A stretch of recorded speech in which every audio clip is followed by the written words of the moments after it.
ঘুরে দাঁড়ানোর চেষ্টায় পুলিশ, বাড়ানো হচ্ছে টহল গাড়ি, কাঠামোগত পরিবর্তন করে জনবান্ধব বাহিনী গড়ার পরামর্শ।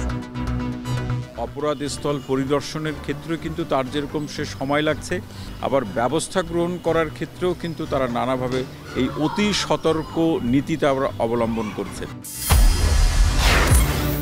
কপ সম্মেলনের চূড়ান্ত ঘোষণায় বাংলাদেশের দাবি অন্তর্ভুক্ত করতে হবে। কর্মকর্তাদের জোর প্রচেষ্টা চালানোর আহ্বান প্রধান উপদেষ্টার। হিলি স্থলবন্দর দিয়ে কমছে রপ্তানি, ভারতীয় অংশ অবকাঠামো ও কাস্টমসের শীর্ষ কর্তাদের অভাব।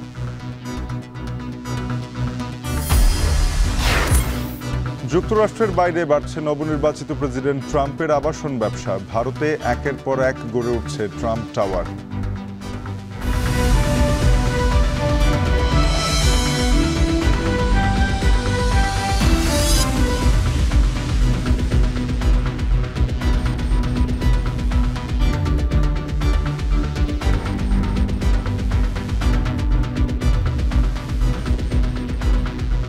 স্বাগত এখন বাজারে। আপনাদের সাথে আছে আমরা দুজন, আমি তানজিম শাফিন এবং আমি ইসরাত মুক্তি। 5 আগস্টের পর অনেক থানায় লুট হয়েছে অস্ত্র, গুলি। সিসিটিভি ফুটেজও আলামত না থাকায় যৌথ বাহিনীর অভিযানে উদ্ধার করা সম্ভব হয়নি সেসব লুট হয়ে যাওয়া অস্ত্র ও গুলি। এদিকে একে একে মাথা চাড়া দিচ্ছে শীর্ষ সন্ত্রাসীরা। রাজধানীতে কান পাতলেই শোনা যায় চুরি ছিনতাইয়ের গল্প। ছাত্র জনতার প্রতিরোধে ভেঙে পড়া পুলিশ কতটুকু ঘুরে দাঁড়ালো? জাকির হোসেনকে সাথে নিয়ে সে প্রশ্নের উত্তর খুঁজেছেন আরিফ হোসেন। এই তো সেদিনের গল্প, যখন রাজনৈতিক হাতিয়ার হিসেবে ব্যবহার হয়েছে পুলিশ।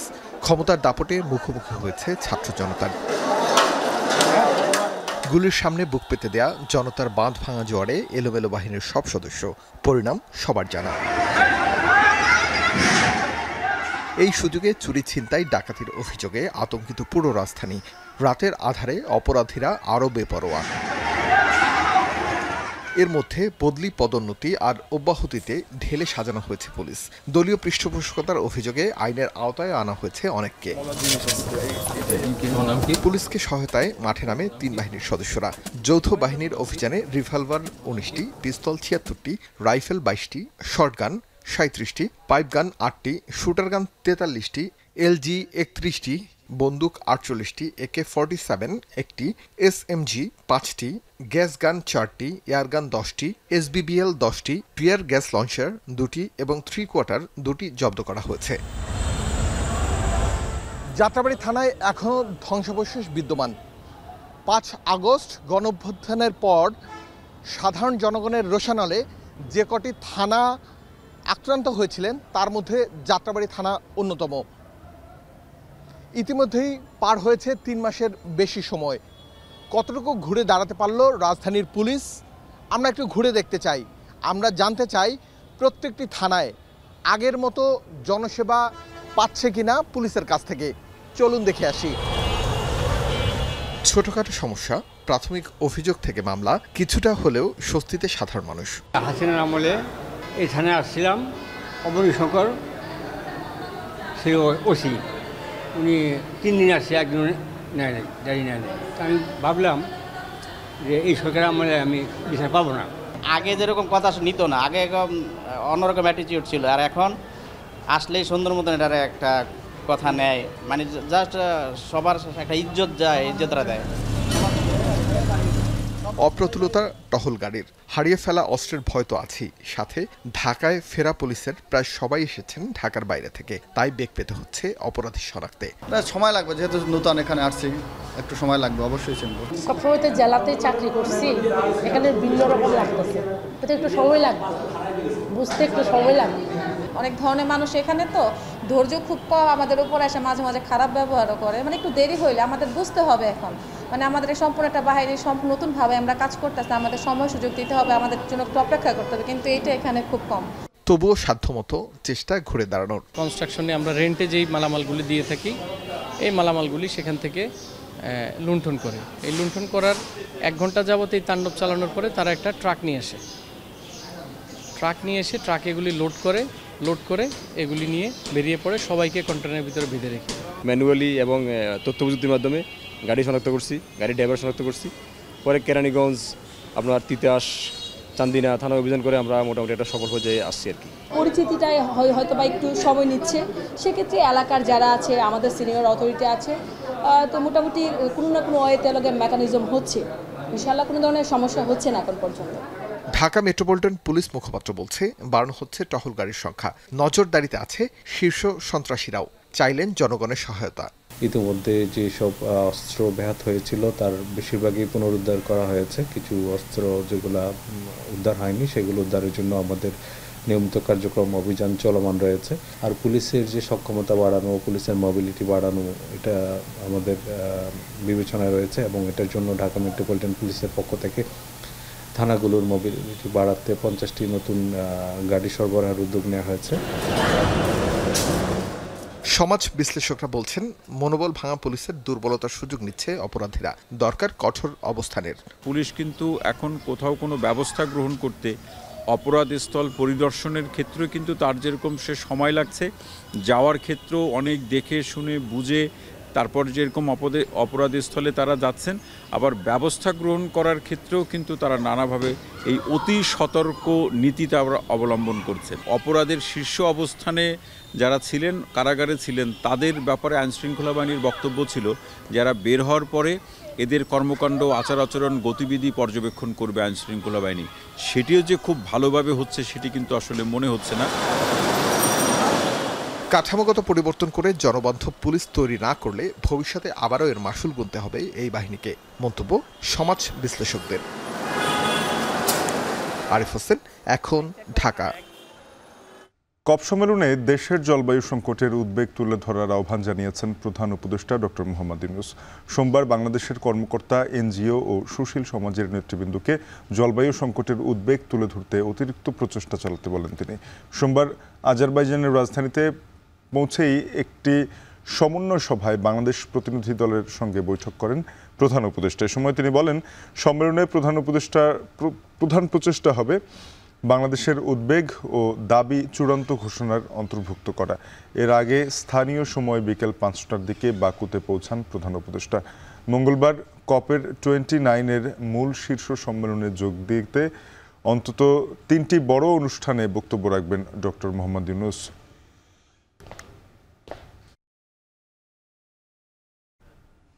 শাফিন, গতকালকে আপনি বলছিলেন যে আজারবাইজানের রাজধানীতে 29তম বিশ্ব জলবায়ু সম্মেলনের যে আনুষ্ঠানিক যে শুরু সেটি আসলে হয়ে গেছে এবং উদ্বোধনী দিনের এই যে ভাষণে কিন্তু জাতিসংঘ মহাসচিবের কণ্ঠে অভিযোগের সুর ছিল। তিনি বলছেন যে জলবায়ু বিপর্যয়ের কারণে যে অভিযোজন হচ্ছে সেটির অর্থ না দিয়ে উন্নত দেশগুলো জীবাশ্ম জ্বালানি বিক্রি করে মুনাফা অর্জন করছে। এদিকে কপ প্রেসিডেন্ট বলছেন যে উন্নত বিশ্বকেই সিদ্ধান্ত নিতে হবে, বিশ্বকে তারা কিভাবে দেখতে চান, কিভাবে টিকিয়ে রাখতে চান। তবে বিশ্লেষকরা বলছেন যে কপের যে উদ্বোধনী অনুষ্ঠান হলো সেখানে আশাব্যঞ্জক খুব বড় কিছু তারা দেখতে পাননি এবারও। এ নিয়ে রয়েছে আজারবাইজানের বাকু থেকে মাহমুদ রাকিবের প্রতিবেদন।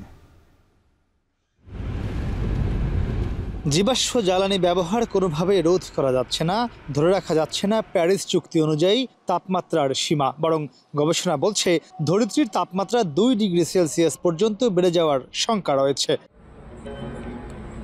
এসবের মধ্যে এবার উন্নত বিশ্বের নেতারা হাজির বিশ্ব জলবায়ু সম্মেলনে, আর ক্ষতিগ্রস্ত দেশগুলো এসেছে তাদের নানা দাবি নিয়ে। ভেন্যুর ভিতরেই তাই চলছে প্রতিবাদ আর নীরব বিক্ষোভ। তারা বলছেন যুদ্ধে গণহত্যা আর জলবায়ু পরিবর্তনের ক্ষতি একই বিষয়, তাই যুদ্ধ, গণহত্যা এবং পরিবেশ ধ্বংস বন্ধের দাবি জানান তারা। And we're here at COP29 to say ceasefire now, stop fueling this genocide, and get accountability for Israel. The climate justice, this whole UN Convention on Climate Change, at its centre has a human right. It's about the right of people to live with dignity. আজারবাইজানের Baku শহরে শুরু হওয়া 29তম জলবায়ু সম্মেলনে অংশ নিয়ে পরিবেশ বিশেষজ্ঞরা বলছেন বিশ্ব মোড়লরা প্যারিস চুক্তির $100 বিলিয়ন এখনও ছাড় করেনি, অথচ যুদ্ধের জন্য $1 ট্রিলিয়ন খরচ করছে তারা। তাই যুদ্ধ বন্ধ করে জলবায়ু মোকাবেলার দিকে নজর দেওয়ার আহ্বান তাদের। জলবায়ু তহবিলে মাত্র $100 বিলিয়ন দেওয়ার জন্য বছরের পর বছর নানা রকমের তালবাহানা করছে, অথচ যুদ্ধের জন্য $1 ট্রিলিয়ন ইনভেস্ট করতে গিয়েও তাদের সময় নিচ্ছে না তারা। সে কারণে যতক্ষণ না জলবায়ু তহবিলের টাকা পাওয়ার জন্য আমাদেরকে স্ট্রাগল না করতে হয় এবং এটি অটোমেটিক স্ব উদ্যোগে না আসে ততক্ষণ পর্যন্ত জলবায়ু সমস্যা সমাধান করা দুরূহ হয়ে দাঁড়াবে। জলবায়ু বিশেষজ্ঞরা বলছেন উদ্বোধনী আয়োজনে প্রেসিডেন্ট অভিযোজন প্রশমন সহ 10টি বিষয়ে কথা বলেছেন, কিন্তু লস অ্যান্ড ড্যামেজ ফান্ড তৈরির বিষয়ে কোনো কিছুই বলেননি। তাই ক্ষতিগ্রস্ত দেশগুলো তার বক্তব্যে আশার আলো দেখতে পারছেন না। একই সঙ্গে শঙ্কা প্রকাশ করেছেন যুক্তরাষ্ট্রের নতুন প্রেসিডেন্ট ডোনাল্ড ট্রাম্পের অবস্থান নিয়েও। এছাড়া ডক্টর ইউনূসের অংশগ্রহণ বাংলাদেশের জন্য ইতিবাচক কিছু বয়ে আনতে পারে বলে প্রত্যাশা তাদের। 3-0 যে থিওরি, 1-0 নিয়ে যদি উনি একটু কথা বলেন এখানে, আমার মনে হয় প্রফেসর মোহাম্মদ ইউনূসের পক্ষে বিশ্ব সম্প্রদায়কে একটি নতুন ধারণায় দীক্ষিত করতে পারেন। পুনরায় ট্রাম্প যখন ক্ষমতা গ্রহণ করবেন তখন এই জলবায়ু সম্মেলনের এই প্রক্রিয়ার সাথে তার প্রশাসন সম্পৃক্ত হবে কি হবে না, এই বিষয়টা নিশ্চিত না হওয়া পর্যন্ত বিশ্ববাসীর সিদ্ধান্তে পৃথিবীর উন্নতি হবে না অবনতি হবে এ বিষয়ে মন্তব্য করা যাচ্ছে না।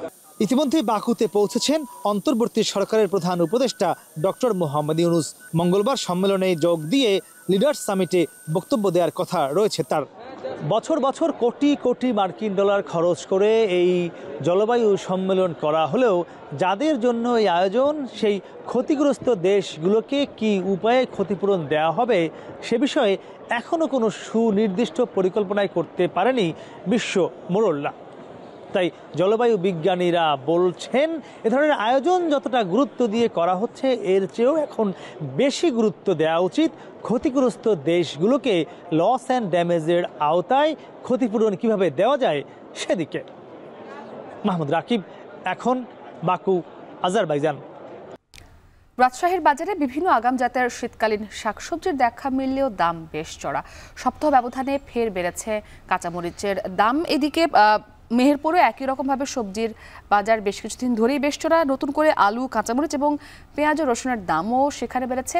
বাজার পরিস্থিতি নিয়ে সবশেষ জানাতে রাজশাহী নগরীর সাহেববাজার মাস্টারপাড়া কাঁচা বাজার থেকে যুক্ত হয়েছেন মাসুমা আক্তার। এছাড়াও মেহেরপুর থেকে যুক্ত হয়েছেন সহকর্মী মুজাহিদ আলমুনা। তবে শুরুতে আমরা রাজশাহীর বাজারের খবরাখবর জানতে চাই। মাসুমা, একটু জানতে চাই যে সপ্তাহ ব্যবধানে সবজির দাম প্রকারভেদে কত টাকা বেড়েছে, ব্যবসায়ীরা কি বলছেন, এবং দেখতে পাচ্ছি আপনি এখন মাছ বাজারে রয়েছেন, মাছের দরদাম আজকে কেমন সে বিষয়ে একটু জানতে চাই।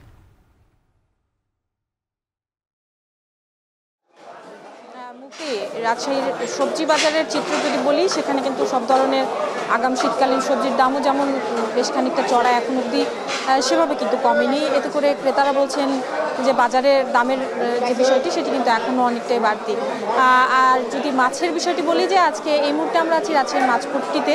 সাহেববাজার যে মাছপট্টি রয়েছে এখানে সব ধরনের চাষের মাছ পাওয়া যায় এবং এই মাছগুলোর দামও কিন্তু আজকে কিছুটা স্বস্তি মিলেছে। অর্থাৎ আজকে কিন্তু বাজারে রুই, কাতল, পাঙ্গাস, সিলভার, মিরকা, তেলাপিয়া এই ধরনের যে চাষের মাছগুলো রয়েছে আকারভেদে কিন্তু প্রত্যেকটি মাছেরই দাম কেজিতে বেশ খানিকটা সরবরাহ যেহেতু স্বাভাবিক রয়েছে বলছেন ব্যবসায়ীরা।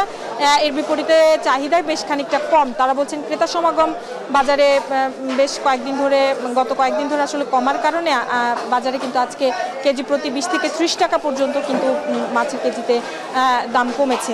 একটু জানিয়ে রাখি, আজকে মাছ বিক্রি হচ্ছে, রুই মাছ বিক্রি হচ্ছে 250 টাকা কেজিতে, কাতল মাছ বিক্রি হচ্ছে 250 টাকা কেজিতে, পাঙ্গাস বিক্রি হচ্ছে 160 থেকে 200 টাকার মধ্যে, সিলভার মাছ বিক্রি হচ্ছে 140 থেকে 150 টাকা কেজি দরে।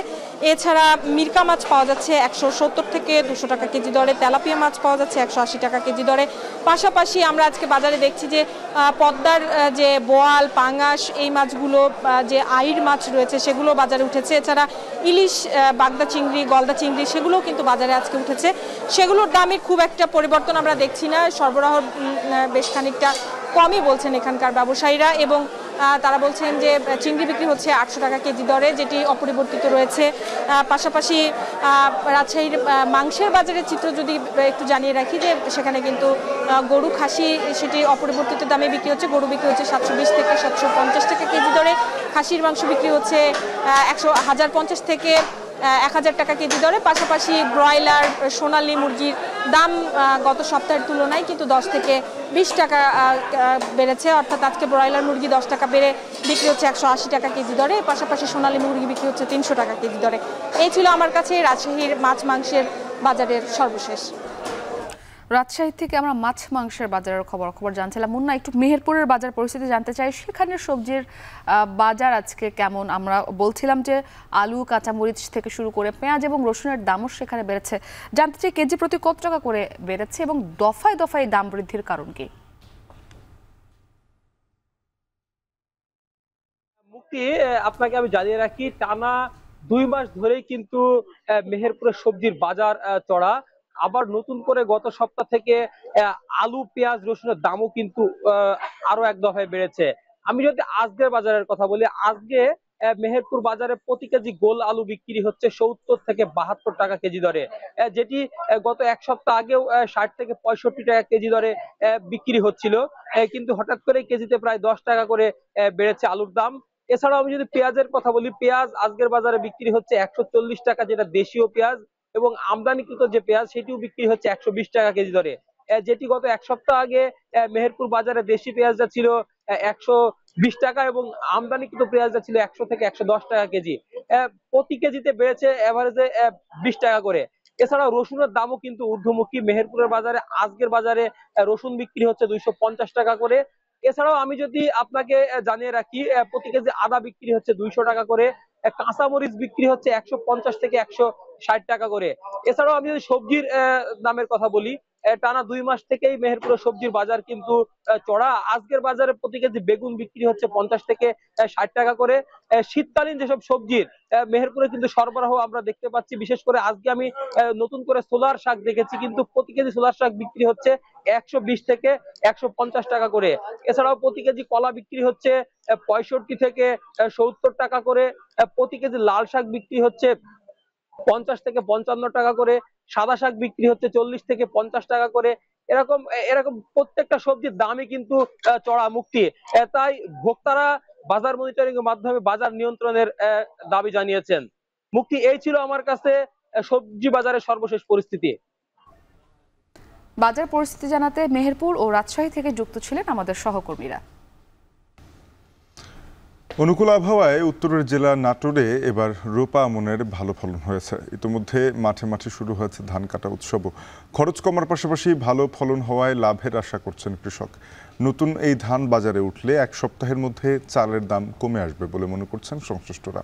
মাহবুব হোসেনের প্রতিবেদন।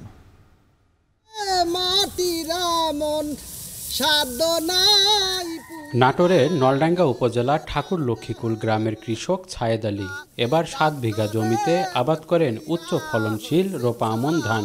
ভালো ফলনের পাশাপাশি এবার শেষ খরচ কমায় খুশি তিনি। ধানের ফলন আল্লাহ দিলে ভালোই হয়েছে, কিন্তু ধানের ফুটা ব্যারামটা আছে, এই জন্য মনে করেন যে আমার খরচপাতিও আল্লাহর রহমতে কম হয়েছে। এবারে আল্লাহ বৃষ্টি দিছে, এই জন্য খরচপাতি কম হয়েছে। বৃষ্টি নির্ভর রোপা আমন আবাদের শুরুতে খরায় কিছুটা বেগ পেতে হলেও পরে পর্যাপ্ত বৃষ্টিতে কমিয়ে দেয় সেচ খরচ। এতে বিঘাপ্রতি সর্বোচ্চ 10,000 টাকা খরচ করে মিলছে 16 থেকে 18 মণ ধান। আর বর্তমানে প্রতি মণ ধানের দাম মিলছে 13 থেকে 1400 টাকায়। সেচের যে খরচ, ওই খরচটা কম।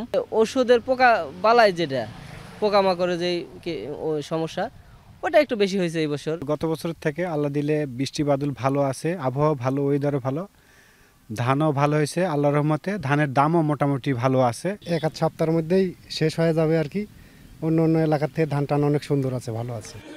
এদিকে গেল 2 সপ্তাহ ধরে বাড়ছে সব ধরনের চালের দাম। তবে নতুন এই ধান বাজারে উঠলে 1 সপ্তাহের মধ্যে দাম কমে আসবে বলে মনে করেন সংশ্লিষ্টরা। গত সপ্তাহ তার আগা সপ্তাহ থেকে এখন বর্তমান চাউলের বাজার পার কেজিতে 2 থেকে 3 টাকার মতো বাড়ছে। তবে বাজারে ক্রেতা কম। ধানের দাম বেশি, ধান কিন্তু এখনো ধানেও কেনাকাটা কমে গেছে। ধানের দামও হয়তো বা একটু কমবে আশা করা যায় সামনেতে। নতুন ধান যখন মার্কেটে আসবে তখন নতুন চাউল প্রত্যেকটা ব্যবসায়ীর কাছে যাবে, তখন দামের প্রভাবটা অনেকটা কমে আসবে। এবছর জেলায় ৭৬,৮৭৫ হেক্টর জমিতে রোপা আমন আবাদ হয়েছে, যা লক্ষ্যমাত্রার চেয়ে প্রায় ১,৮০০ হেক্টর বেশি। সবকিছু ঠিক থাকলে যেখান থেকে ৩,৮৮,৮০৩ টন ধান উৎপাদনের আশা কৃষি বিভাগের। এবার প্রচুর বৃষ্টিপাত হয়েছে রোপণের সময় এবং রোপণ পরবর্তী, যার ফলে আমাদের যে লক্ষ্যমাত্রা থাকে আবাদের, সেটা আমরা অতিক্রম করেছি। কৃষকরা উৎসাহ আনন্দ নিয়ে ধান কর্তন শুরু করেছে, ফলন আমরা বেশি পাচ্ছি। এর অন্যতম কারণ হচ্ছে কৃষকরা বর্তমানে আধুনিক জাত ব্যবহার করছে, সুষম সার ব্যবহার করছে এবং রোগ পোকামাকড়ের আক্রমণ এবার খুব কম ছিল। অক্টোবরের মাঝামাঝি থেকে ধান কাটা উৎসব শুরু হলেও নাটোরের মাঠে মাঠে এখনও শোভা পাচ্ছে সোনালী ফসল।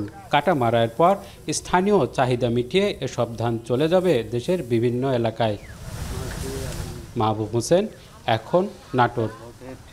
শাফিন, ভারতের অভ্যন্তরে কিন্তু জটিলতা থাকায় হিলি বন্দর দিয়ে যে রপ্তানি কার্যক্রম রয়েছে সেটি আসলে ব্যাহত হচ্ছে। এবং যদি আরেকটু বলতে যে ভারতের বাজারে সবজি, ঝুট কাপড়, কাঁচা কলা এবং মাছ সহ কিন্তু বেশ কিছু পণ্যের চাহিদা রয়েছে, কিন্তু এই যেই সমস্যাগুলো রয়েছে বন্দরটি ব্যবহার করতে না পারায় কিন্তু রপ্তানি কার্যক্রমটি স্বাভাবিকভাবে চালাতে পারছেন না সেখানকার ব্যবসায়ীরা। ভারতের ব্যবসায়ীরা এটা বলছেন যে আমরা আমদানি করতে ইচ্ছুক বাংলাদেশ থেকে, তবে আমাদের যে অবকাঠামোগত অবস্থা সেটি ভালো নয়। পাশাপাশি তারা জানাচ্ছেন যে কাস্টমস কর্মকর্তাদেরও একটি ঘাটতি থেকে গেছে। এ নিয়ে সহকর্মী সোহেল রানার পাঠানো প্রতিবেদন। দেশের অন্যান্য স্থলবন্দরগুলোর মতো হিলি স্থলবন্দর দিয়েও আমদানি বাণিজ্য স্বাভাবিক থাকলেও ভাটা পড়েছে রপ্তানি খাতে। বিগত অর্থ বছরগুলোতে এই বন্দর দিয়ে ভারতে রপ্তানি হতো ঝুট কাপড়, ওয়াটার পাম্প, চিটাগুড় ও রাইস ব্র্যান্ড অয়েল। তবে এখন নামমাত্র একটি পণ্য রপ্তানি হচ্ছে ভারতে। উত্তরবঙ্গের সবচেয়ে ব্যস্ততম স্থলবন্দর হিলি। এই বন্দর দিয়ে ভারত থেকে নানা পণ্য আমদানি হলেও রপ্তানি হয় নামমাত্র কয়েকটি পণ্য। তবে এই বন্দর দিয়ে রপ্তানির অপার সম্ভাবনা থাকলেও ভারত অভ্যন্তরের নানা জটিলতায় তা ব্যাহত হচ্ছে। ব্যবসায়ীরা বলছেন ভারতের কাস্টমসের ঊর্ধ্বতন কর্মকর্তা না থাকা, কোয়ারেন্টাইন অফিস, বন্দরের ব্যবস্থাপনা না থাকা ও রাস্তা শুরু সহ নানা জটিলতার কারণে ভারতে পণ্য রপ্তানি করা সম্ভব হচ্ছে না। দ্বিপাক্ষিক বৈঠকের মাধ্যমে এসব সমস্যার সমাধান করা গেলে যেমন বাড়বে রপ্তানির গতি, তেমনি বাড়বে বৈদেশিক মুদ্রা। ভারতে এই মুহূর্তে চাহিদা আছে আপনার কৃষি পণ্য, যেমন সেলো মেশিনের পাম্প, টিউবওয়েল এবং গার্মেন্টস আইটেম কিছু আছে। ঝুট কাপড়, ঝুট কাপড়ে ইন্ডিয়াতে অনেক চাহিদা। ওপারে ঊর্ধ্বতন কর্তৃপক্ষ কাস্টমসের এখানে লোকালে থাকে না, তারা এটা থাকে দেখা আমাদের কলকাতায় তাদের হেড অফিস। তো এ কারণে ওপার থেকে আমরা সহযোগিতাটা পাই না। আদার্স যে কাঁচামালগুলো আছে এগুলোর ইন্ডিয়াতে চাহিদা আছে, কিন্তু ইন্ডিয়া সরকারের অসহযোগিতার কারণে আমরা এই কাঁচামালগুলো বা অন্যান্য আইটেমগুলো আমরা এক্সপোর্ট করতে পারতেছি না। ভারতের বাজারে চাহিদা রয়েছে বগুড়ার বেশ কিছু পণ্যের, যা ভারত অভ্যন্তরীণ জটিলতায় রপ্তানি করতে পারছেন না দেশের ব্যবসায়ীরা, যা স্বীকার করেছেন খোদেই ভারতীয় ব্যবসায়ী নেতা। আমরা অনেক কিছু নিতে চাইলেও আমরা নিতে পারি না। সে পিছনে সবচেয়ে বড় কারণ যে আমাদের এখানে কিছু কিছু ক্ষেত্রে যেমন ইন্ডিয়াতে কোয়ারেন্টাইন নেই, আমরা বাংলাদেশে কিছু বীজ নিতে চাইলেও নিতে পারি না। যেমন ইলিশ মাছ আমরা নিতে পারি না, নিতে গেলে বেনাপোল দিয়ে নিতে হয়, হিলিতে আমরা নিতে পারি না। বিগত কয়েক অর্থ বছরের চিত্রে দেখা যায় মুখ থুবড়ে পড়েছে এই বন্দরের রপ্তানি খাত। 2021-22 অর্থ বছরে প্রায় 15,000 টন পণ্য রপ্তানি হলেও 2022-23 ও 2023-24 অর্থ বছরে মাত্র 8,000 মেট্রিক টন পণ্য রপ্তানি হয়েছে এই বন্দর দিয়ে। সোহেল রানা, এখন হিলি। চলাচলের অনুপযোগী দিনাজপুর ও সৈয়দপুরের পৌরসভার বেশিরভাগ সড়ক। বিগত সরকারের সীমাহীন লুটপাট ও দুর্নীতিতে সড়কের করুণ অবস্থা বলছেন স্থানীয়রা। এমন অবস্থায় আগামী 2 মাসের মধ্যে সড়ক সংস্কারে কাজ শুরুর আশ্বাস কর্তৃপক্ষের। আমিরুল বাপের প্রতিবেদনে বিস্তারিত। 1990 সালে প্রথম শ্রেণীর পৌরসভার মর্যাদা পেলেও নাগরিক সুযোগ সুবিধায় অনেকটাই পিছিয়ে দিনাজপুর পৌরসভা। বিশেষত বেহাল রাস্তায় স্থানীয় বাসিন্দাদের দুর্ভোগ ঠেকেছে চরমে। পৌরসভার বেশিরভাগ সড়কই খানাখন্দে ভরা। প্রতিটি রাস্তায় চলাচল যেন এক একটি রোলার কোস্টার রাইড, কারণ বেশিরভাগ ড্রেন ভরাট হয়ে রাস্তায় পানি জমে। এতে ক্ষতিগ্রস্ত রাস্তায় সৃষ্টি হচ্ছে খানাখন্দ। স্থানীয়রা বলছেন, সাবেক সংসদ সদস্য আর মেয়র দ্বন্দ্বে ভুক্তভোগী সাধারণ মানুষ। নিত্যদিনে জাম, সকাল থেকে শুরু করে রাত্রি 10টা পর্যন্ত একই রকম জাম থাকে। শরীরের ক্ষতি হচ্ছে, শরীর ব্যথা হয়, বুক ব্যথা হয়। অটোতে উঠলেও মনে কি হাঁটে যাওয়াটাই প্রেফার করি বেশি ভালো। আমরা একটা যদি প্রেগনেন্ট রোগীকে নিয়ে যাওয়া হয় সে এখানেই শেষ হয়ে যাবে। দিনাজপুরে আপনারা হাসপাতালগুলোতে খোঁজ নেন এবং বাড়িতে বাড়িতে খোঁজ নেন, এই অটো এবং এই রাস্তাঘাটের অ্যাক্সিডেন্টে অনেক পরিবারের মা বোন ভাইরা পঙ্গুত্ব বরণ করেছেন। এ বিষয়ে কারো বক্তব্য পাওয়া না গেলেও বিশ্বব্যাংকের RUTDP প্রকল্পের আওতায় বেশ কয়েকটি রাস্তা পুনর্নির্মাণে বাজেট পাশের তথ্য দিয়েছে পৌরসভা সংশ্লিষ্টরা। একটি পৌরসভার অধিবাসীরা পৌরকর দিয়ে থাকেন যেন নাগরিক সুবিধাগুলো তারা ঠিকঠাক পেতে পারেন, কিন্তু উত্তরের বেশিরভাগ পৌরসভার নাগরিকরাই সেই সুবিধা থেকে বঞ্চিত। বিশেষ করে খুব গুরুত্বপূর্ণ একটি পৌরসভা সৈয়দপুরের রাস্তাঘাটগুলো এতই বাজে যে নাগরিক সুবিধা কি সেটিই তারা ভুলতে বসেছেন। এলাকাবাসী বলছেন, বিগত মেয়রের সীমাহীন লুটপাট ও দুর্নীতির কারণেই রাস্তায় ভোগান্তি বছরের পর বছর ধরে। এখন নির্দলীয় প্রশাসকের কাছে একটাই চাওয়া, এই রাস্তা ঠিক করে অন্তত তাদের চলাচল যেন নির্বিঘ্ন করা হয়। উত্তরের আরেকটি গুরুত্বপূর্ণ পৌরসভা সৈয়দপুর। ভৌগোলিক কারণে স্থানীয় বাণিজ্যের কেন্দ্রবিন্দু হওয়ায় প্রতিদিন লক্ষাধিক মানুষ যাতায়াত করে এই শহরে। প্রথম শ্রেণীর এই পৌরসভার ১৫০ কিলোমিটার সড়কের ৮০ ভাগই বেহাল। শহরের অন্যতম শামসুল হক সড়ক ও জহুরুল হক সড়কের অবস্থাও করুণ। বিশেষ করে তামান্না মোড় থেকে ওয়াবদা পর্যন্ত শেরেবাংলা সড়ক যেন স্থানীয়দের গলার কাটা। রাস্তা দিয়ে যাওয়া আসা এত কষ্ট, এই ধরনের বুড়া লোক যদি যায় মনে করেন এই কোমরের ব্যথা ইত্যাদিতে খুব পেরেশান। নতুন সরকার আসছে, নতুন যে তারা ক্ষমতায় আছে, তারা আমাদের দাবি তারা যেন রাস্তা অতি শীঘ্র তাদের ঠিক করে দেয়। যেহেতু ওনাদের ভোটের কোনো প্রয়োজন নাই, ভোটের কোনো ভীতি নেই, অতএব যদি সদিচ্ছা যদি থাকে তাহলে ওনারা কিন্তু এই দুর্ভোগ থেকে আমাদেরকে রক্ষা করতে পারে। পৌরসভার প্রশাসক বলছেন, আগামী ২ মাসের মধ্যে সড়ক সংস্কারে কাজ শুরু হবে। আমাদের প্রতিটি রাস্তার জন্য আমরা এস্টিমেট করেছি, বিশেষ করে সৈয়দপুরের মেইন যে রাস্তাটা তামান্না মোড় টু ওয়াবদা, এটা আমাদের একনেকে পাশ হয়েছে, এটি সুসংবাদ। এছাড়া আমরা অভ্যন্তরীণ যে মানুষের ড্রেনেজ ব্যবস্থা, সেই ড্রেনেজ ব্যবস্থা উন্নয়নের জন্য আমরা অলরেডি প্রকল্প গ্রহণ করে ঢাকাতে পাঠিয়েছি। সেটি পাশ হয়ে আসলে এটি টেন্ডারের মাধ্যমে আমরা বাস্তবায়ন করতে সক্ষম হব। রংপুর বিভাগের ৩১টির মধ্যে ১৭টি প্রথম শ্রেণীর পৌরসভা, তবে প্রায় সব পৌরসভার রাস্তাঘাটই বেহাল বলে অভিযোগ স্থানীয়দের। আমিরুল বাপ্পি, এখন সৈয়দপুর। ভয়াল ১২ নভেম্বর আজ ১৯৭০ সালের এদিন প্রলয়ঙ্কারী ঘূর্ণিঝড় গোর্কির আঘাতে দক্ষিণাঞ্চলের ১০ লাখেরও বেশি ঘরবাড়ি, শিক্ষা প্রতিষ্ঠান নিশ্চিহ্ন হয়ে যায়। ক্ষতিগ্রস্ত হয় অন্তত ৩৬ লাখ মানুষ। শুধু ভোলাতেই মারা যান অন্তত ৫ লাখ মানুষ। সে ঘটনার ৫৪ বছর পার হলেও হয়নি স্থায়ী বন্যা নিয়ন্ত্রণ বাঁধ। ইমতিয়াজুর রহমানের প্রতিবেদনে থাকছে বিস্তারিত।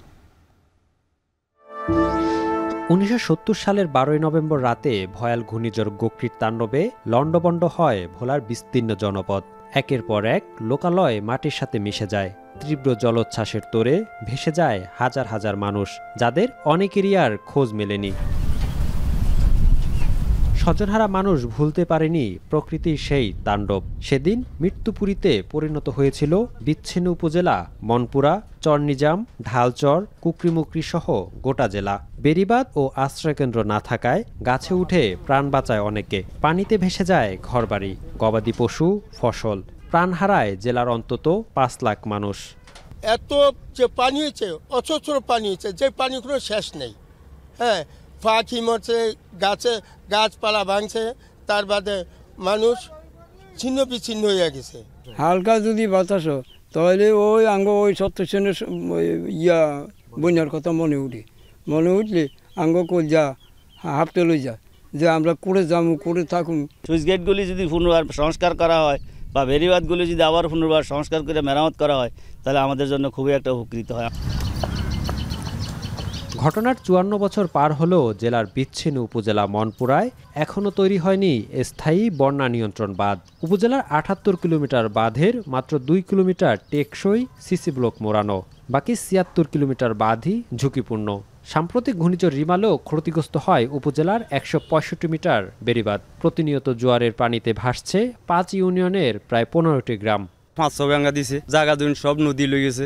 এখন আমরা অসহায়, একদম পুরো অসহায়। আজ যে ৩-৪ বছর শুনি খালি বাজেট হয়েছে এগিন হইতে আছে না, আর আমরা তো অসহায় গেছি, একদম চলতে পারি না। আরও আশ্রয়কেন্দ্র প্রয়োজন আমরা মনে করি। চরগুলোতে আশ্রয়কেন্দ্র সংখ্যাগুলো বৃদ্ধি করা এবং মানুষের মধ্যে সচেতনতা বৃদ্ধি করা। জেলা প্রশাসক বলছেন, মনপুর উপজেলা রক্ষায় বন্যা নিয়ন্ত্রণ বাঁধ, জিও ব্যাগ ও টিউব ডাম্পিং, সুইচ গেট নির্মাণের কাজ চলমান রয়েছে। এই ভাঙন প্রতিরোধের জন্য আমাদের পানি উন্নয়ন বোর্ড থেকে প্রায় ৫০ কিলোমিটার এরিয়া জুড়ে একটি প্রকল্প নেওয়া হয়েছে এবং সেই প্রকল্প দিয়ে আমরা চতুর্দিক দিয়ে বাঁধ নির্মাণের কাজ করে যাচ্ছি। এইটি আসলে ২০২৬ সালে শেষ হবে, তবে ইতিমধ্যেই আমরা ২০% কাজের অগ্রগতি সম্পন্ন হয়েছে। এদিকে পানি উন্নয়ন বোর্ড বলছে প্রয়োজনীয় বরাদ্দ না থাকায় পুরো বাঁধ টেকসই করা সম্ভব হচ্ছে না। অগ্রাধিকার ও ঝুঁকি বিবেচনায় পর্যায়ক্রমে সিসি ব্লক দ্বারা বাঁধ মেরামত করা হবে। অবশিষ্ট যে বাঁধগুলো রয়েছে সেগুলো কিন্তু আমরা বিভিন্ন সময় প্রজেক্টের মাধ্যমে পর্যায়ক্রমে গুরুত্ব বিবেচনায় সেগুলো আমরা সিসি ব্লক দিয়ে মোড়াই দিব, যার ফলে আশা করা যাচ্ছে যে আমাদের আর বাঁধ ঝুঁকিপূর্ণ অবস্থানে থাকবে না। ভোলায় ৩৩৪ কিলোমিটার বন্যা নিয়ন্ত্রণ বাঁধ থাকলেও স্থায়ী মাত্র ৪৭ কিলোমিটার। ইমতিয়াজুর রহমান, এখন, ভোলা। এদিকে ১৯৭০ সালের এই দিনে ঘূর্ণিঝড় গোর্কিতে প্রাণ হারান নোয়াখালীর অনেক মানুষ। বিভীষিকাময় সেই দিনের কথা স্মরণ করে এখনও আঁতকে ওঠেন প্রত্যক্ষদর্শীরা। নাসিম শুভর প্রতিবেদন। নোয়াখালীর সুবর্ণচর উপজেলার চর আমানুল্লাপুরের শতবর্ষী ক্ষিতীশ জলদাস অল্প বয়সে বাবা মাকে হারিয়ে নিজেই ধরেছিলেন সংসারের হাল। এরপরও পরিবার নিয়ে ভালোই কাটছিল দিন, কিন্তু ১৯৭০ সালের আজকের দিনে শক্তিশালী সাইক্লোনের আঘাতে নিজের পরিবারের ৮ আর বাড়ির ৭০ সদস্যকে হারিয়েছিলেন ক্ষিতীশ। সেদিনের কথা মনে হলে আজও শিউরে ওঠেন তিনি। তো নৌকা জাল চলিয়েছি এখানে আছি গা বুঝেন না, হে রক্তে ধর না সন্ধ্যা গুজুচ্ছে, নৌকা লই আয় এখানে বাঁধিছি, নৌকা টুকা শেষ চলে গেছে গই, সব চলে গেছে গই। আমরা খদ্দারবাদ গেলে বাঁচতাম, খদ্দারবাদ জানিও মনে হচ্ছে সামান্য ওই চলে যাবে গই। ইয়ার বাদে এরে বৃষ্টি এরে তুফান গোড়া গোড়া ঘর বাড়ি সব লই চলে গেছে, মা বাপ নিজের স্ত্রী নিজের ছেলে আসলে একজন এত বড়, আমি ওইখানে বলে আসলাম।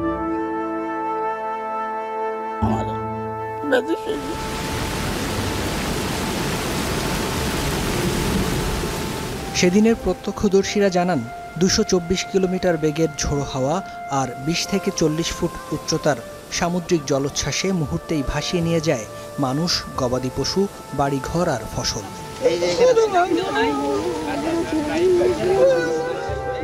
ভোলা, নোয়াখালী, পটুয়াখালী, লক্ষ্মীপুর, বরগুনা সহ উপকূলীয় এলাকার পথে প্রান্তরে পড়েছিল ৩ থেকে ৫ লাখ মানুষের মরদেহ। যখন ঘর নামাইলে চলে গেছে তখন নৌকা তুড়ি গেছে নৌকা আসারি ভাঙি ফেলাইছে, তখন আমরা বাসি কে গাছে উঠছে, কে উঠতে পারে না, যা তারা উঠছে আর যা তারা কে আরো দূরে যায় উঠছে। অনেক রাত গেছে, এ তো আর কি জোয়ারে দিছে বাড়ি, আর কি মানুষ থাকতে আরে নিয়ে খালা ছিল বড় খাল। আমরা বরগাছ ধরিয়েছিলাম, বরগাছে গোয়া ছিল এখানে দিক আমি এতেন আর আনমা আমরা ৩ জন আছিলাম এক বরগাছে।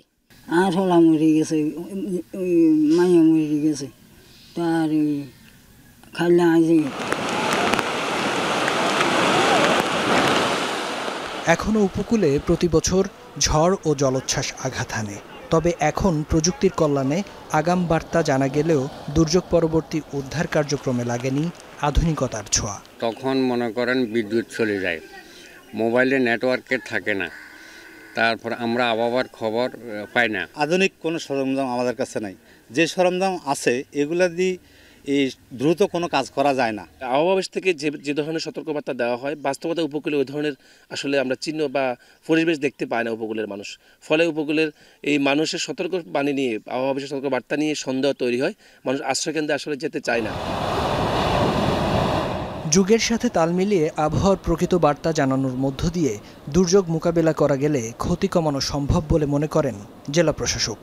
দুর্যোগ আশ্রয়কেন্দ্র, উন্নত নেভিগেশন সিস্টেম, সুউচ্চ বেড়িবাঁধ নির্মাণের ফলে ঘূর্ণিঝড় ক্ষয়ক্ষতির আশঙ্কা অনেক অংশই বর্তমানে কমানো সম্ভব হয়েছে।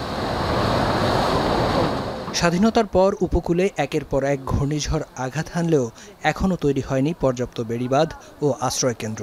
তাই দুর্যোগ এলেই উপকূলবাসীর মনে এখনও জেঁকে বসে আতঙ্ক। এখন নোয়াখালী। শাফিন, সংযুক্ত আরব আমিরাতে প্রচুর বাংলাদেশি রয়েছেন যারা বিভিন্ন ক্ষেত্রে আসলে কাজ করছেন। তবে যদি বলি যে ট্যাক্সি প্রতিষ্ঠানের কথাগুলি যদি বলি, সেখানে কিন্তু প্রচুর সংখ্যক বাংলাদেশি কাজ করছেন এবং এই ট্যাক্সি চালানোর জন্য তাদেরকে এই যে চাকরি নেওয়ার আগে বিভিন্ন প্রশিক্ষণের পাশাপাশি কিন্তু বেশ কিছু পরীক্ষা তাদেরকে অংশগ্রহণ করতে হয়। এই যে লাইসেন্স তৈরির প্রক্রিয়া শুরু হওয়ার পর থেকে গাড়ি হাতে পাওয়া পর্যন্ত বিভিন্ন ধাপ পেরিয়ে তাদেরকে দক্ষ চালক হয়ে উঠতে হয়, যার ফলে যাত্রী এবং যাত্রীদের মালামালের নিরাপত্তা সুরক্ষা নিশ্চিত হয়। এ নিয়ে আরব আমিরাত থেকে জানাচ্ছেন কামরুল হাসান জনি।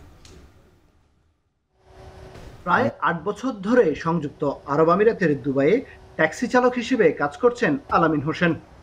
রংপুরের এই সন্তানের ট্যাক্সিতে সম্প্রতি এক জার্মান দম্পতি ফেলে যান মানিব্যাগ, মূল্যবান ইউরো ও ব্যাংক কার্ড, যা ফেরত দিয়ে প্রশংসিত হন তিনি। মাত্র ৫২৫ দিরহাম বেসিক বেতনে প্রবাস জীবন শুরু করা আলামিন ২ বছরের মাথায় পান ড্রাইভিং লাইসেন্স। এরপর বেতন পৌঁছে ২,০০০ দিরহামে। আবুধাবিতে যখন তাদেরকে নামাই দিছি হোটেলে, ওদের মানি ব্যাগ, টাকা পয়সা থুয়ে গাড়িতে থুয়ে তারা হোটেলের ভেতরে চলে গেছে। যখন আমি আবুধাবি থেকে রওনা হয়েছি, মাঝ রাস্তায় একটা রেস্টুরেন্টে চা খাওয়ার জন্য ওয়েট করতেছি, দেখি আমার গাড়িতে তাদের মানি ব্যাগ, টাকা পয়সা ছিল এবং আমি হোটেলের নাম্বার সার্চ করছি গুগলে, ওখান থেকে কল দিই এবং তারা আরটিএতে কল দিছে। দেওয়ার পরে আমি তাদেরকে ফেরত দিছি। আমিরাতের ১৩ বছর প্রবাস জীবনের প্রায় ৮ বছরই দুবাইয়ে ট্যাক্সিতে কাজ করছেন কুমিল্লার রবিউল্লাহ। কয়েক সপ্তাহ আগে গাড়িতে ফেলে যাওয়া যাত্রীর একটি আইফোন ফেরত দিয়ে প্রশংসা করেন তিনি। কুড়িগ্রামের সঞ্জিত কুমার দুবাই ট্যাক্সিতে যোগ দিয়েছেন প্রায় ২ বছর। একই অভিজ্ঞতার মুখোমুখি হয়েছেন তিনিও। আমার নিউ হোটেলে যখন নামাইলাম, ড্রপ করার পরে চলে আসার পরে দেখলাম যে আমার পিছনে মোবাইল, তখন আমি আরটিএতে কল দিলাম যে লস্ট অ্যান্ড ফাউন্ডে ওইখানে একটা মোবাইল পাওয়া গেছে। তো আরটিএ আমার কমপ্লেন অ্যাকসেপ্ট করলো। তার কিছুক্ষণ পরেই কাস্টমার কল দিল আমার মোবাইলের ভিতরে, ওই যে ওর যেই ফোন ফালাই গেছে ওই ফোনে আর কি। তো রেখে যাওয়া কোনো জিনিস, কোনো দ্রব্য, কোনো মূল্যবান সম্পদ আপনি রেখে গেলে এর পুরো নিশ্চয়তা আরটিএ আপনাকে দেবে। এরকম অনেক ঘটনা আমাদের সঙ্গে হয়ে থাকে। আমরা অনেক মূল্যবান জিনিস গাড়িতে পাই এবং যত্ন সহকারে রেখে দেই। আলামিন, রবিউল্লাহ কিংবা সঞ্জিত কুমারের মতো অনেকেরই অভিজ্ঞতা প্রায় একই রকম। জানা যায় বাংলাদেশ, ভারত, পাকিস্তান ও মিশর সহ বেশ কিছু দেশের কয়েক হাজার প্রবাসী দুবাইয়ে ট্যাক্সি চালক হিসেবে কাজ করছেন নিয়মিত। এক একজন চালককে কাজ করতে হয় দৈনিক ১২ ঘন্টা। বেশিরভাগের বেতন হয় কমিশনের ভিত্তিতে। বেতন তারতম্যে পার্থক্য থাকলেও সততার প্রশ্নে এখনো অনড় এই প্রবাসীরা। গাড়িতে ফেলে যাওয়া মালপত্র ফেরতের নিশ্চয়তা দিয়ে থাকে road and transport authority RTA ও সংশ্লিষ্ট ট্যাক্সি প্রতিষ্ঠান। হারানো জিনিস ২৪ ঘন্টা পর্যন্ত যত্ন সহকারে রেখে দেন চালকেরা। চালকরা জানান, ড্রাইভিং লাইসেন্স করার সময় প্রাতিষ্ঠানিক দিক নির্দেশনা ও গ্রাহকের সঙ্গে কথোপকথনের প্রশিক্ষণ পেয়ে থাকেন তারা। বা লাইসেন্স নিতে আমাদের অনেক সময় টাইম লাগে, তো লাইসেন্সের ক্ষেত্রে একটু লেট হয়ে যায় অনেক সময়, বা অনেক সময় লোকেশন ক্লাস। এখন একটু স্লো চলতেছে, হয়তো বা ৭ মাস, ৮ মাস বা ১ বছরও লাগতেছে গাড়ি পাইতে। কোনো সময় কোনো কাস্টমার সাথে কোনো রাগান্বিত হওয়া যাবে না। কাস্টমার অলওয়েজ রাইট, সব সময় কাস্টমার রাইট, 100%। মধ্যপ্রাচ্যের দেশটির ট্যাক্সি প্রতিষ্ঠানগুলোয় রয়েছে লস্ট অ্যান্ড ফাউন্ড নামের আলাদা দপ্তর। এছাড়াও গাড়িতে থাকা ক্যামেরার মাধ্যমে সার্বক্ষণিক মনিটর করা হয় চালকদের। এটি একদিকে যেমন চালকদের সঠিক পথের নিয়ন্ত্রক, অন্যদিকে যাত্রীর নিরাপত্তা ব্যবস্থার বড় উদাহরণ। কামরুল হাসান জনি, এখন সংযুক্ত আরব আমিরাত। মুক্তি, রাজনৈতিক এবং ব্যবসায়িক ক্যারিয়ারের পাশাপাশি বিভিন্ন কারণে আলোচনায় ডোনাল্ড ট্রাম্প এবং ডোনাল্ড ট্রাম্পের আশেপাশে যে সকল প্রতিষ্ঠান রয়েছে, এমনকি তার ব্যবহার্য জিনিসপত্র থেকে তার যে ব্যবসায়িক প্রতিষ্ঠান, সব কিছুই বারবার আলোচনায় এসেছে, তার পরিবার আলোচনায় এসেছে। ট্রাম্প টাওয়ার আমরা যেটি পর্দায় দেখতে পাচ্ছি, এই ট্রাম্প টাওয়ারের প্রচলনটা যুক্তরাষ্ট্র থেকে শুরু হলেও সম্প্রতি ভাবা হচ্ছে যুক্তরাষ্ট্রের বাইরে বিভিন্ন দেশে ট্রাম্প টাওয়ার ডোনাল্ড ট্রাম্পের মার্কিন সিংহাসনে প্রত্যাবর্তনের পরে আসলে বেড়ে যাবে, অর্থাৎ নতুন নতুন ট্রাম্প টাওয়ার বিভিন্ন দেশে হচ্ছে। যেটি বলছিলেন যে যুক্তরাষ্ট্রের বাইরে আসলে এর ব্যাপক বিস্তৃতি হয়তো ঘটবে, তবে সেই দিক থেকে কিন্তু এগিয়ে রয়েছে ভারত এবং ইতিমধ্যে ভারতে 4টি ট্রাম্প টাওয়ার নির্মাণ হয়ে গেছে এবং আরও 6টি ট্রাম্প টাওয়ার হচ্ছে নতুন প্রকল্পের মাধ্যমে আসলে আসার অপেক্ষায় তারা রয়েছে। সহকর্মী তৌহিদুর রহমানের একটি প্রতিবেদন রয়েছে, আমরা দেখে আসবো।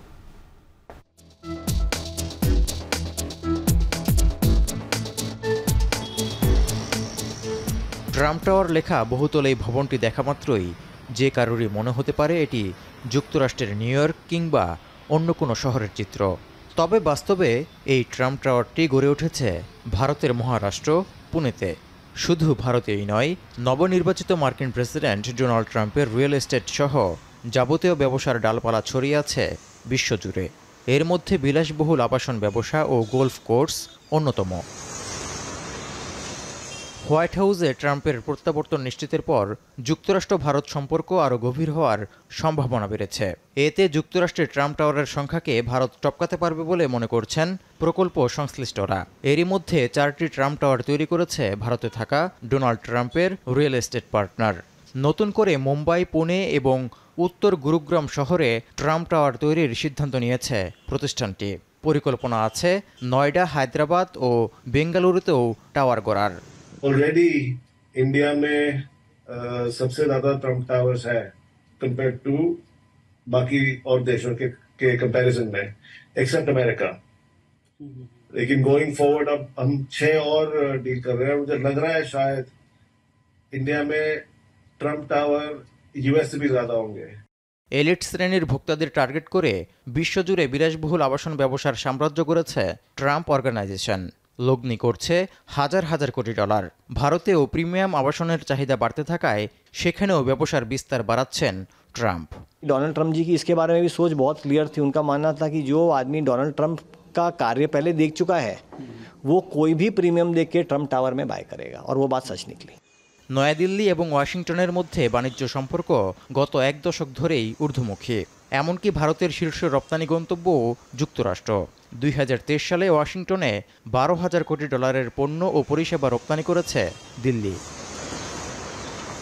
তৌহিদুর রহমান, এখন বিশ্ব। এখন বাজার শেষ করার আগে শিরোনামগুলো আরও একবার। ঘুরে দাঁড়ানোর চেষ্টায় পুলিশ, বাড়ানো হচ্ছে টহল গাড়ি, কাঠামোগত পরিবর্তন করে জনবান্ধব বাহিনী গড়ার পরামর্শ। অপরাধস্থল পরিদর্শনের ক্ষেত্রে কিন্তু তার যেরকম সে সময় লাগছে, আবার ব্যবস্থা গ্রহণ করার ক্ষেত্রেও কিন্তু তারা নানাভাবে এই অতি সতর্ক নীতিটা অবলম্বন করছে। কপ সম্মেলনের চূড়ান্ত ঘোষণায় বাংলাদেশের দাবি অন্তর্ভুক্ত করতে হবে, কর্মকর্তাদের জোর প্রচেষ্টা চালানোর আহ্বান প্রধান উপদেষ্টার। হিলি স্থলবন্দর দিয়ে কমছে রপ্তানি, ভারতীয় অংশ অবকাঠামো ও কাস্টমসের শীর্ষ কর্তাদের অভাব।